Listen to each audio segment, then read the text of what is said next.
Hello and welcome back to the letter. And I vaguely remember what we're doing. We're at BRC for info? And something about a name, if I remember correctly, off of the list of people who went to the open house meeting caught Ash's attention for whatever reason. Because they got kidnapped like 3 days later. So, anyway, let's continue. But the moment doesn't last long. Soon her grip loosens and she folds her hands back on her lap. Her expression, however, is one I've never seen too many times in the mirror. What does one say to a person burdened not by one loss, but many, carries it in her shoulders like a badge of shame? I've yet to find the answer to that myself. Until then, the only way is forward. Press on to see where our attempts at fixing our mistakes might lead us. Despite my own doubts, a glimpse of that look on her face is enough reason for me. I can't just give up. There's too much at stake, too much to lose. With the renowned folks, I continue on the third and last sheet. It's about another one. Beatrice Wildy? One I recall from the newspaper Obscurities. Died of a heart attack. A letter of correspondence expressing condolence to her family confirms as much in files. Passed away. Oh god. At age 74 in her sleep. She's at that age. It certainly could have been a natural death. Right? I'd like to believe so, but 3 more letters turn up when I rummage the stack. It leaves nothing more than foreboding feeling in me. They're all addressed to families and clients who had passed away in the past week. Regardless, these go into the pile of things worth looking into after our visit here, along with William's info sheets. There are just so many names, so many faces each one I've seen that day, and here I am wondering if they're all right. Okay, so basically, not everyone that's been getting killed and disappearing are all part of BRC. Some of them are just the people in general who visited the house.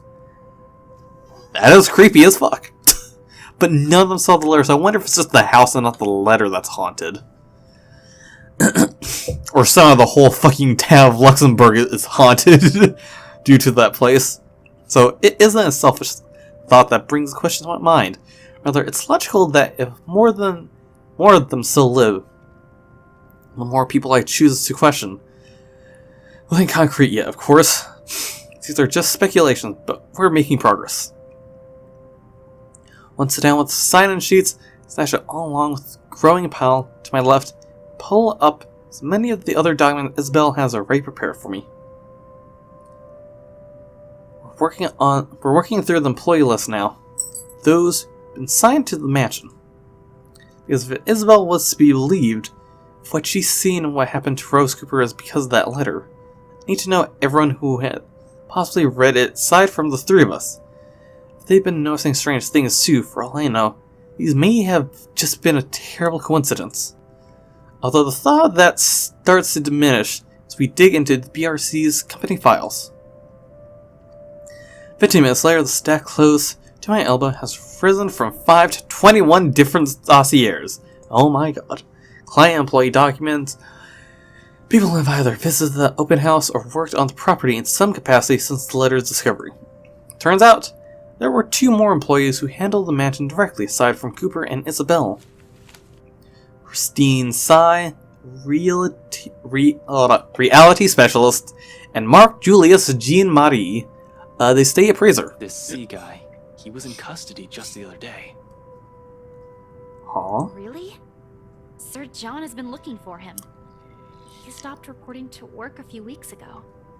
Are you sure it's the same person? Yep, this is him. Folks at the precinct said they went to his house after a noise complaint. They found him just acting all crazy. Had to take him in when he started getting violent. He kept screaming about a woman. Oh shit, okay. So does that mean that either A, people die just for working on the place and visiting the place, or B, they go batshit crazy and then maybe possibly disappear, and then that's where C comes in, where people just go up and vanish. So immediately, she said, I don't want to bring it up or imply a connection to Isabelle's story, but that is exactly what He happened. was driving the guards mad, but he didn't last too long in there. A few hours in, and he just started bashing his own head against the wall. And Oh no! Oh no! I just realized Zach is in that situation where she just appears. Oh no, Zach probably goes crazy and maybe he does the same thing too. Oh it no. was messy, to say the least. Oh no, we had no idea. Is he okay? HR just marked him as AWOL because none of their calls would get through.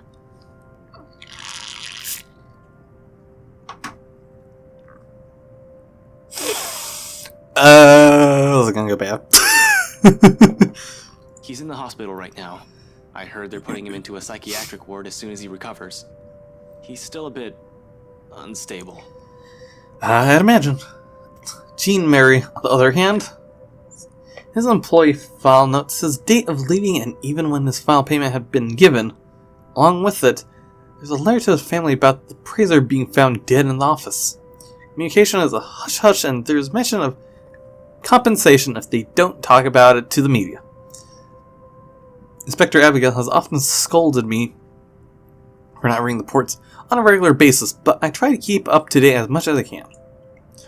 When I do, I make sure I'm aware of the gist of what's going on in the city. This never reaches the police's ear or the health and safety executive. Do you know about this guy?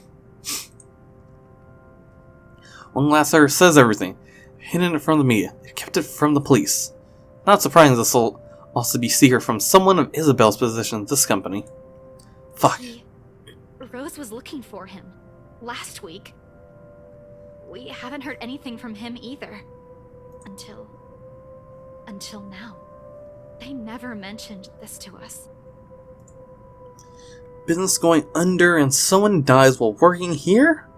Of course they want to keep that quiet. It's bad publicity. The whole thing is getting freakier by the minute. Nevertheless, I hand the files for Isabelle to make a copy The of. pages with their names, addresses, and contact numbers will do. We'll start with the ones who live within the city. Sometimes there are things you really can't just brush off as a mere coincidence. In my line of work, once a parent pops up, it's only right to be suspicious. Hold on. And yeah. And to stay out there now. Because he's gonna be annoying as fuck. So anyways. Especially the thing with Sai, it hits too close to the stuff my own friends have been telling me. All of this? It's considerably thinner than the one she brought in, yet somehow, the way she hugs the folders close to herself makes it seem heavier. She's hanging on to it, same matter one will latch on to a lifeline. Only the noteworthy ones. And those that might still be alive. Might. She doesn't need to know that. We can't check the outside contractors, but the guys with the direct connection to BRC and the people who attended the open house should be enough. We don't have time to see how everyone's doing, especially if what you said is true.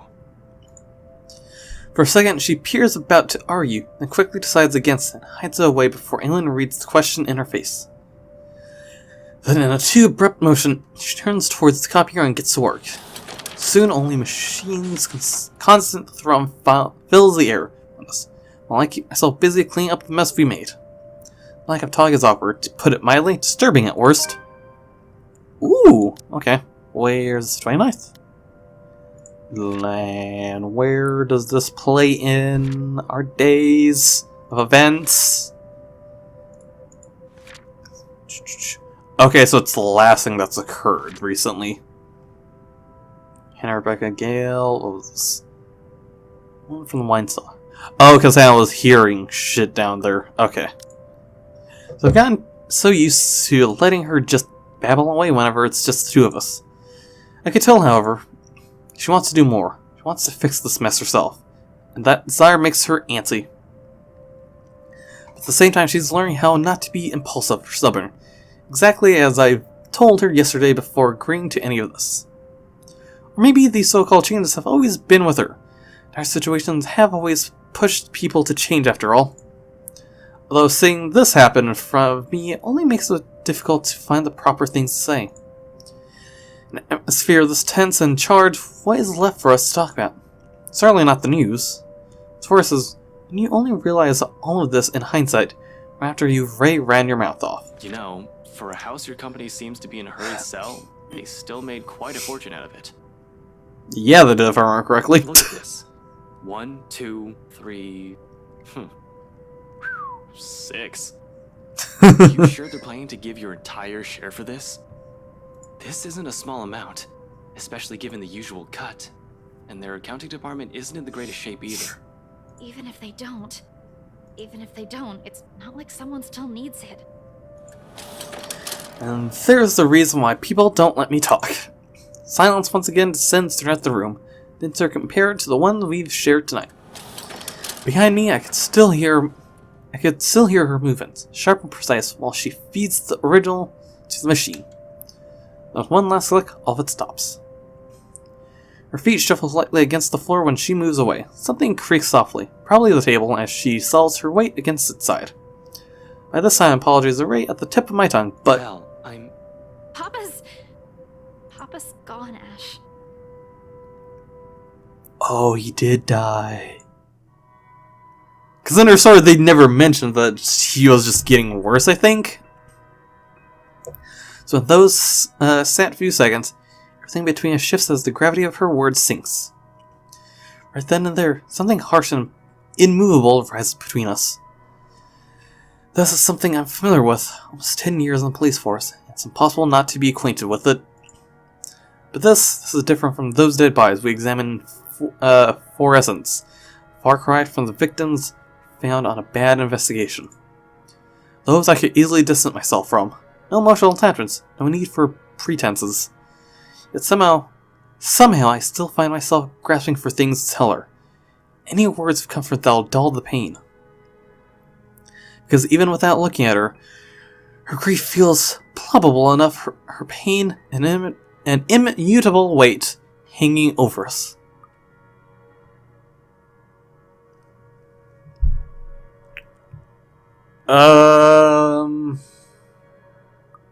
Tell me about him? When? Okay, thank God. Rebecca's the one that we keep fucking up with. She would have been up here if I didn't fuck up so much with the two choices. So anyways. Huh? When what? Your dad. I mean, when did you find out? I don't know if you could hear me trying to silently drink out the water bottle. It's kind of loud, I think. Anyways, she does answer. Not immediately, anyway. For a long moment, the hush simply stretches out before us. Spanning across the seconds we let pass while we both simply stand there waiting. Eventually she exhales, and I got a message over on Discord. Okay, so after some stuff I had to do in Discord and tending to my dog, who was apparently in front of my house. Which he's not supposed to. So anyways, that done, let's continue, hopefully with no more disturbing. Disruption! There we go! I suck. Trails off, with another ragged breath hidden underneath her chuckles. Each one's mirthless, heavy with nothing but sorrow. Then she falters into silence, and for all my attempts at lighting her burden, I'm suddenly at a loss. Reassurance could only do so much when her only reason for staying here has suddenly been taken from her. Hope yanked from under her feet right after it was generously given. And without that one person pushes her to endure all the shit we're going through, she's going through, is nothing but a struggle. What does one say to a person fraying at the edges, slowly wearing thin and breaking? And are words even enough? What right do I have anyway? I cannot give her anything apart from lies that changed me as a person and affection she may or may not even want for herself. Because no matter how easy she has warmed herself into our lives, how immutable her presence has become, her own heart will always yearn for something else. For Tell me home. about him. Huh? About what?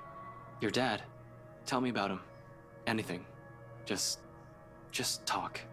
Say anything you want. Doesn't matter what it is. I'll listen. Silence again as if she's... Oh, man. Well, Doug is back. I don't know if you could see him, can you? Can you see him?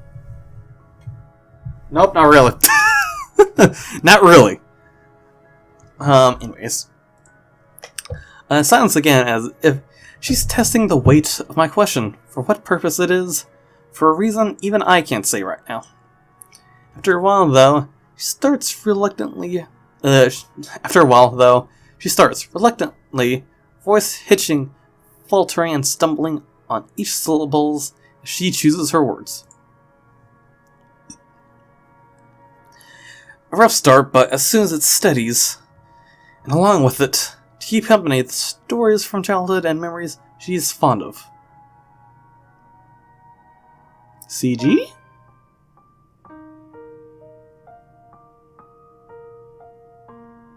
It's the song! I don't think we actually heard this, but I actually heard this at some point. When just look at the music for this game. I really want to get the song. Are the tears. Despite the grief choking her words off, the hurt closing her throat, and sobs breaking her little form, she continues, like the mere act of speaking is relief in itself. A release. She tells me of her father, the very person who named her. She looked up to him. She was a bit of a tomboy growing up, in her attempts to imitate him. It's such a beautiful song, and sad at the same time. And how the man encouraged her to pursue what she really wanted. Perhaps even the only thing she ever did for herself when growing up, not wanting anything more than food to put on their tables. He told me I don't have to listen to them. That I can do what I want. Every day, he'd wake up at 4, Ash. Because he'd earn more that way.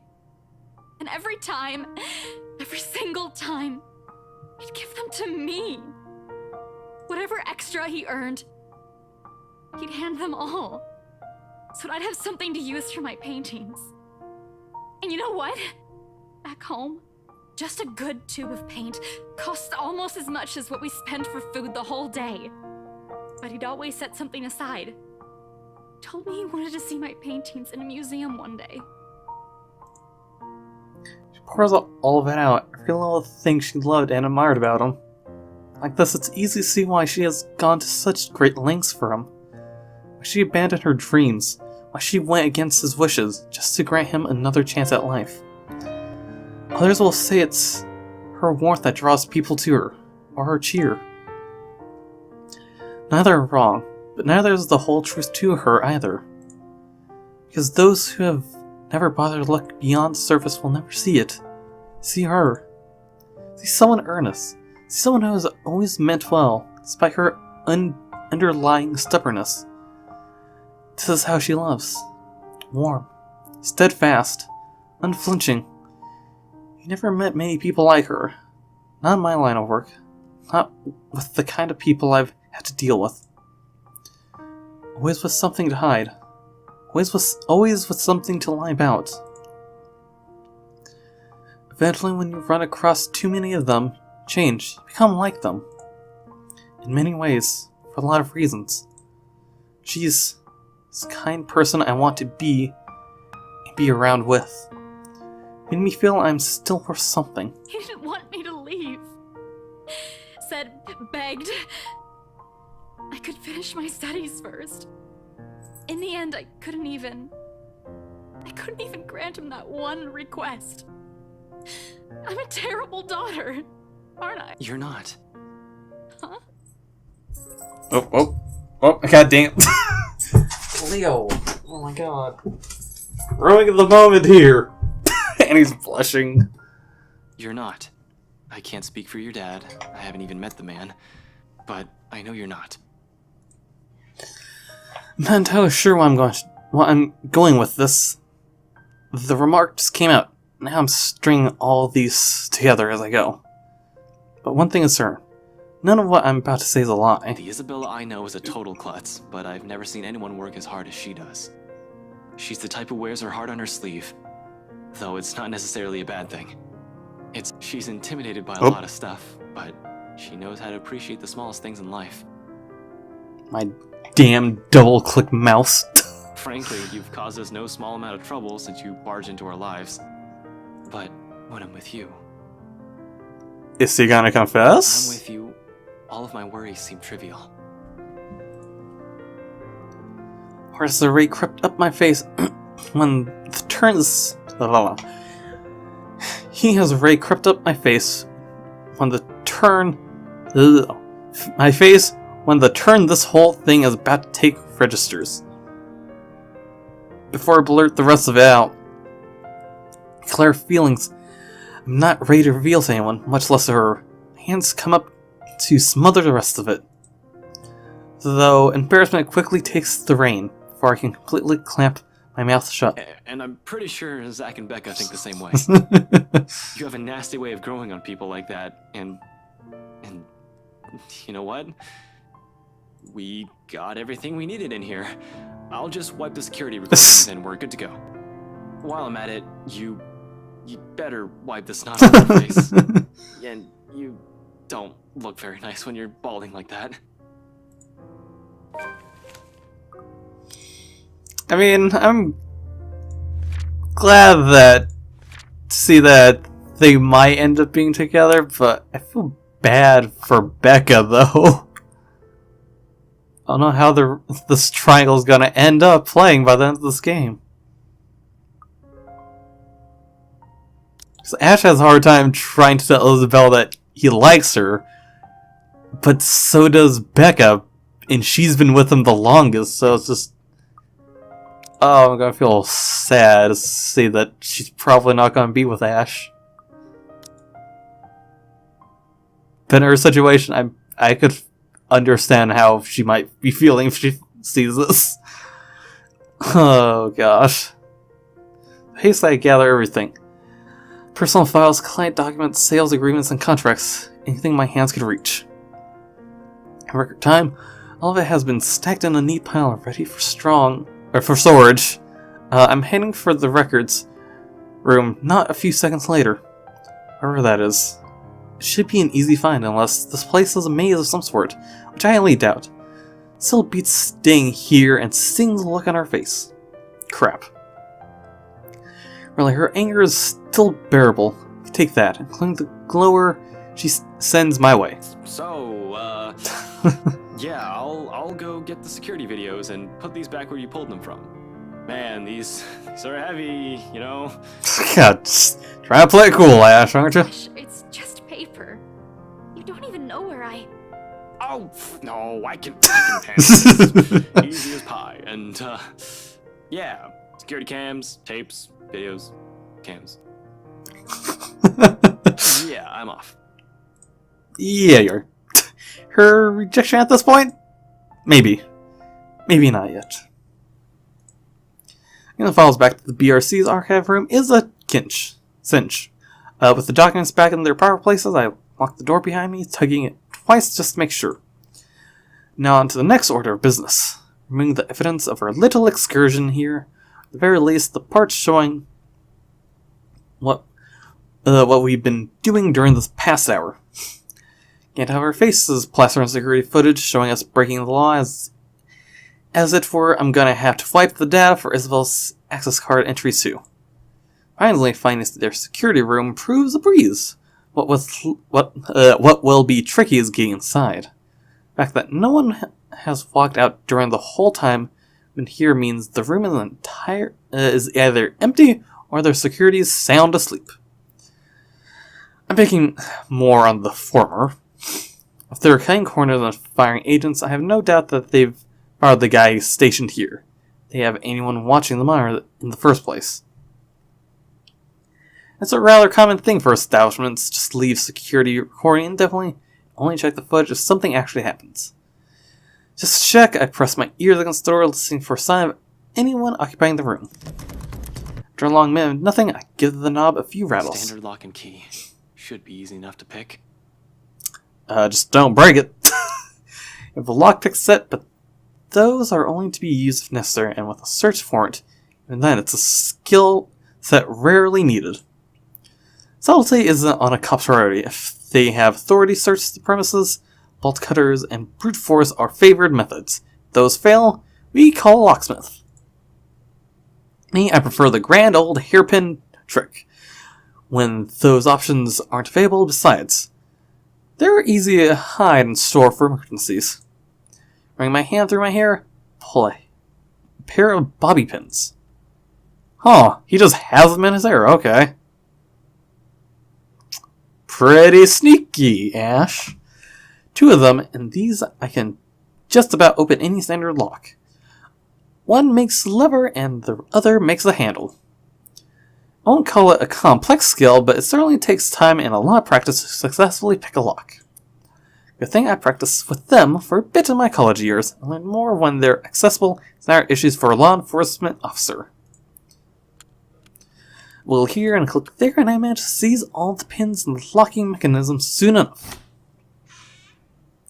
With a slight turn of the knob, the security room is ripe for the picking. La la la. Is the ghost gonna be in here? Oh no! Room's odor hits me first. Sharp, nauseating stench as if someone has accidentally spilled a gallon of bleach in the room. I want to say that might be the ghost. Oh, that's Isabelle! Oh no! When was the last time they opened this place? This place smells awful. Jesus, it's worse than the forensics lab on a bad day. It's probably because of the badly botched effort to clean the place up, even though despite dark stains on the walls. Those are probably bloodstains. So you don't have time to try and play as this ketchup or soda right now, but I have this strange gut feeling who the mess might belong to. Expect to know security personnel mans the office CCTV controls. Standalone DVR setup is open for anyone. This is a terrible sign of what's to come. Normally I'd have a heap of things to say about the sloppy security setup, but right now their negligence makes the whole task of erasing evidence easier. No fuss, no muss. The next one should be the access card data. Hopefully getting into the computer won't be too much of a hassle. Everything up to now has been smooth sailing. Been hiccups, I'll give it that, though does nothing to dampen the good mood I'm in. Does he not see the fuck that's going on? Once I shift my attention to the machine sitting next to the DVR set, all of it swiftly evaporates. I am no computer buff, but definitely recognize one more than a decade old. Simply looking at it makes me feel younger. I believe he's like 29 years old. He's still pretty young, I think. So with a heavy sigh, I power it up. I mentally prepare myself for a slow slug. Slow apparently remains an understatement here. It took the whole 3 minutes for the thing to start up. OS hasn't even started loading, and in my boredom, I start inspecting the live feeds from the camp. 2 works for the... Ooh, okay, only 2 works. 1 for the view outside. Everything seems to be in order there. And the other for main workspace, where it's a fleeting glimpse of cursory glance. The sight of it stops me. The image is a bit blurred, but standing there... Oh my god, it's getting weirder! Standing there, in the middle of the room, by one of the cubicles, I can make out a form of a... What the hell is... It's like... moving! Oh my god! I don't get too far into that line of thought. No, for a few seconds after my words slipped out, any sort of warning, while I'm still trying to make sense of what it is. Figure moves. Oh shit, this thing isn't in the cubicle with Isabelle, it's with us! Yup, there she is. Hi, lady. A moment of paralysis hits me. And she stops right in front of the camera. Like a damn rookie, I go still in the face of danger. I definitely haven't been trained to handle all the supernatural, and this is one, isn't it? And oh fuck. Her eyes bore into me, malice in them, piercing even beyond the screens, enough to make me go numb. While the mud crashing to the floor, my hand accidentally takes a swipe at it, snaps me out of the trance, reminding me that I'm not the only one here. Isabelle. Seems she hasn't noticed anything. Am I the only one seeing this? In any case, whatever is happening, I have to get her out.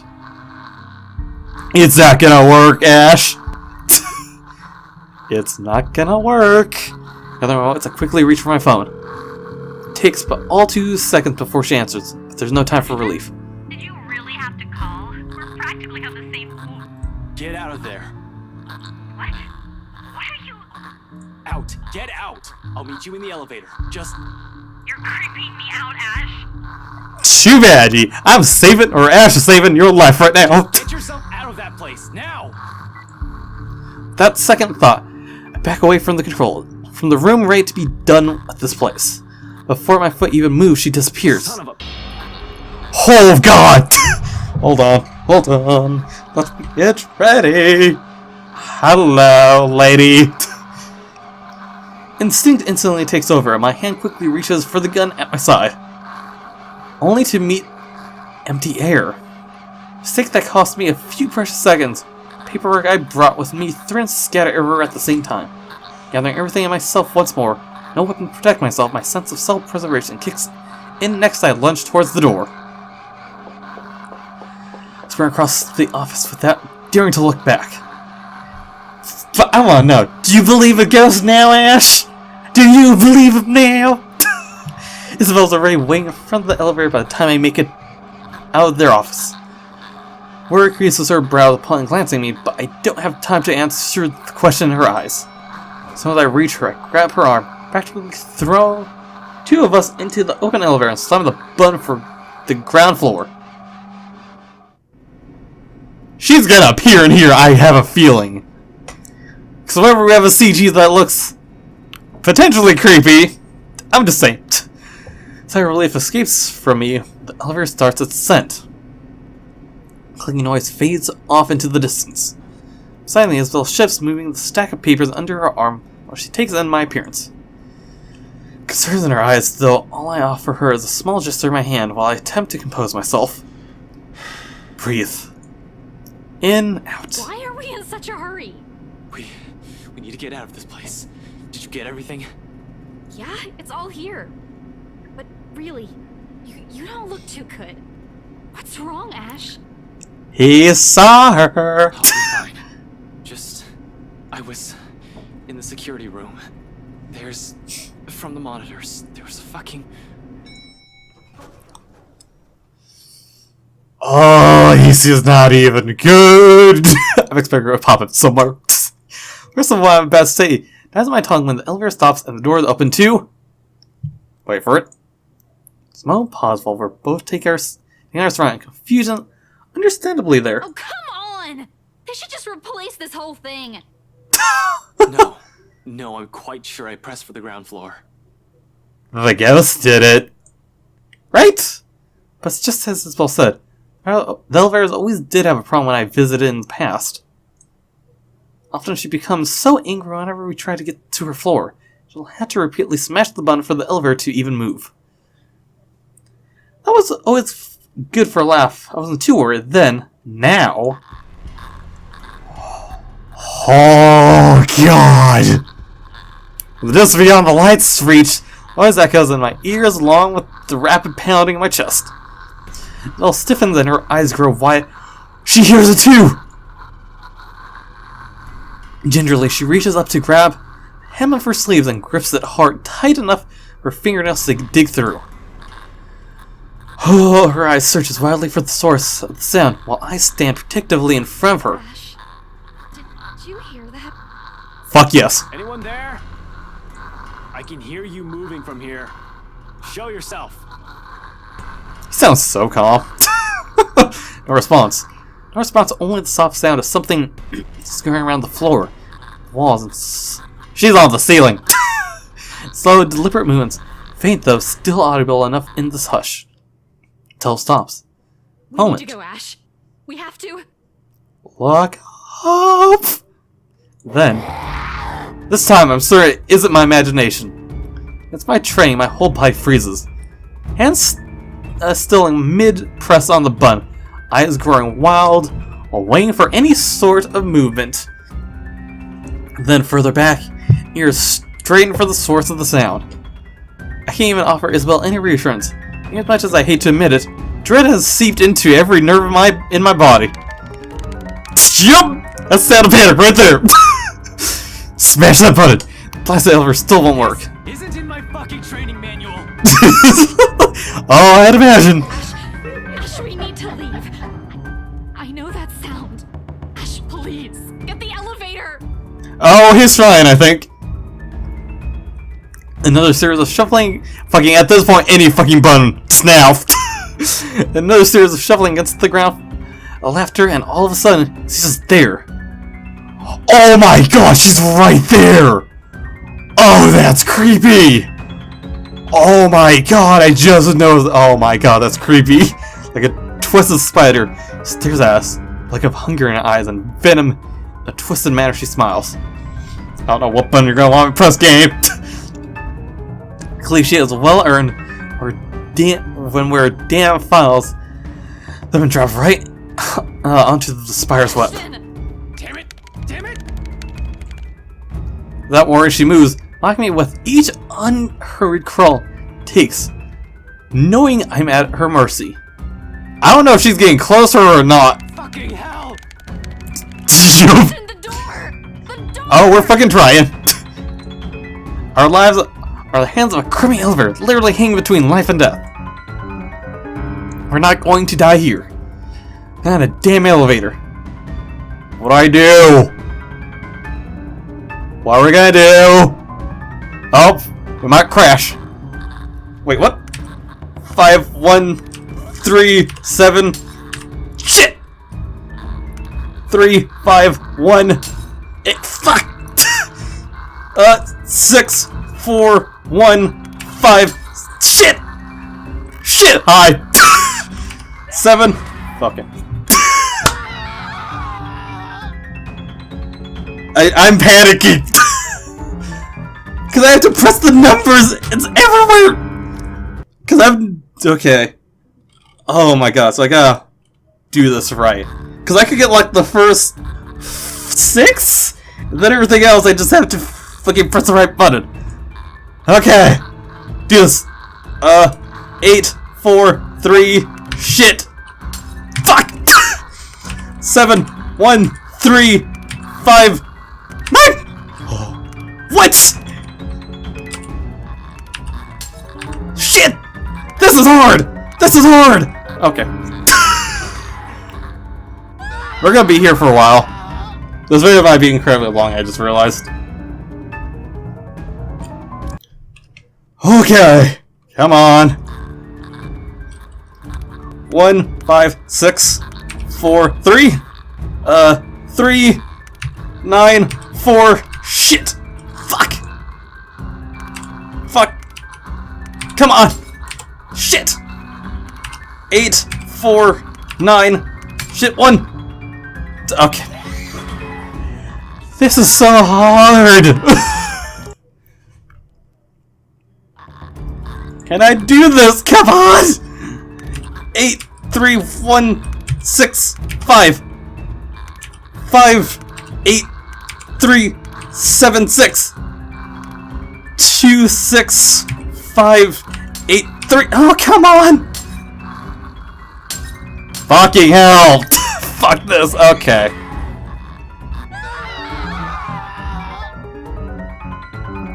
Okay, I'm gonna end the video here. And I think I'm just gonna skip this fucking bullshit QTE. It's so hard! Because there's so many buttons I gotta press! I don't have time to look up and look down. I imagine if I had so much of them, I was like, yeah, button. Fuck, on my own is difficult. So anyways, yeah, if you guys enjoyed this video, got the like button. If you want to see me freaking the fuck out, maybe, or anything I do, go to the subscribe button to be notified of anything I do. And if you got anything to say it in the comments below, and hopefully the next video won't be this long. So with that, I'll see you guys in the next video. Comrades?